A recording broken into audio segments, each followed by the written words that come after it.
வணக்கம் அன்பு நண்பர்களே, வாழ்க வளமுடன். இன்னைக்கு மனவளக்கலை இந்த புக்ல இருந்து எண்ணம் ஆராய்தல் அந்த சாப்டர்ல இருந்து ஃபர்தர் நேத்தோட தொடர்ச்சி பார்ப்போங்க. இந்த உலகம் தோன்றி இது நாள் வரையிலே எத்தனையோ கோடி மக்கள் வாழ்ந்து முடிந்திருக்கிறார்கள்.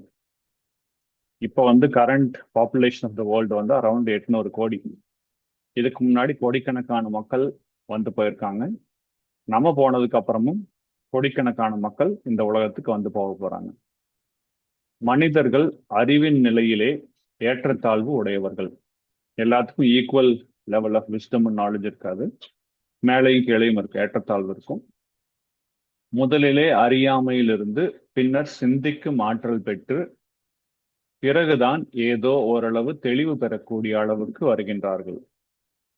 ஒரு சிலர் இறுதி வரையிலே அறிவின் தெளிவில்லாமலேயே பிறர் சொல்கிறார்கள், செய்கிறார்கள், அவர்கள் வழி பின்பற்றி நடப்போம் என்று வாழ்கின்றனர்.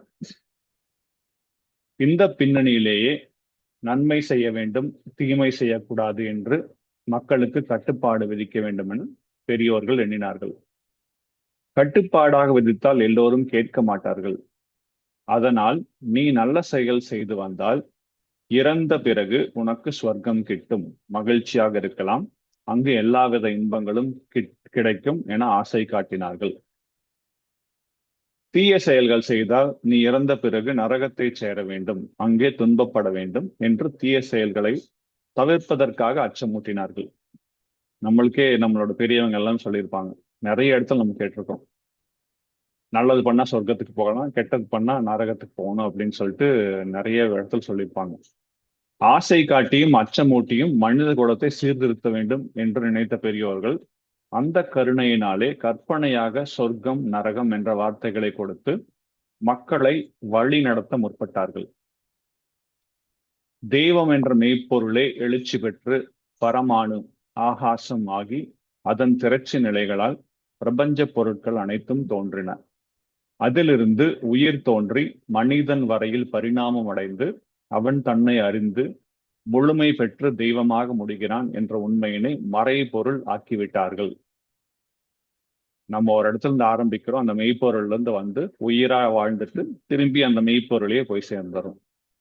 தெய்வம் தனியாக இருந்து கொண்டு மனிதனையும் பிரபஞ்சத்தையும் படைத்தது என்ற படைப்பு கருத்தை கிரியேஷன் தியரி பரப்பி பாவம், புண்ணியம், நரகம், ஸ்வர்க்கம், கடவுள் வழிபாடு, உயிர் வழிபாடு என்ற முறைகளை வகுத்தார்கள்.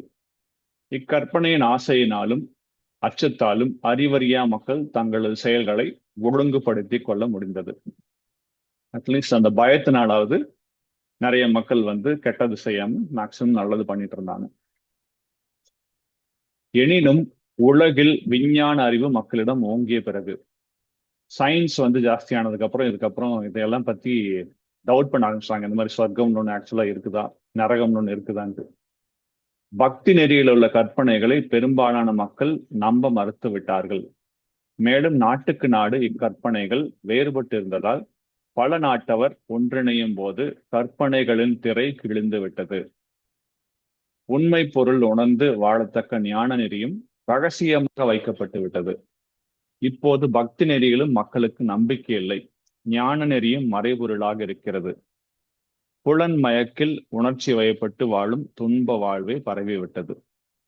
இந்த புக் ஆல்மோஸ்ட் ஒரு 40 வருஷத்துக்கு முன்னாடி எழுதியிருக்காரு. அப்பவே இதெல்லாம் பத்தி அவர் சொல்லியிருக்காரு.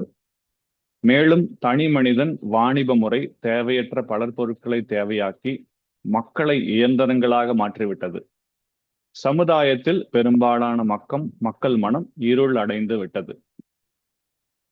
வாழ வந்த நோக்கத்தை தெரிந்து கொண்டு அந்த நோக்கத்திற்கு ஒத்தாக வாழும் முறையை அமைத்துக் கொள்ள வேண்டும். வாழ்க்கையின் ஊடே அவ்வப்போது ஏற்படும் அனுபவங்களை அசட்டை செய்யாமல் கவனமாக குறித்து கொள்ள வேண்டும். அவற்றை புரிந்து கொள்ளவும் மதிக்கவும் வேண்டும், பயன் கொள்ளவும் வேண்டும். இடையிடையே ஏற்படும் சிக்கல்களை கண்டு மிரளாத தன்மையை வளர்த்து கொள்ள வேண்டும். தீர்த்து கொள்ளும் வல்லமையும் பெருக்கியாக வேண்டும். பிரமாதமா சொல்லியிருக்கார் பெரியவர் இந்த சாப்டர்ல.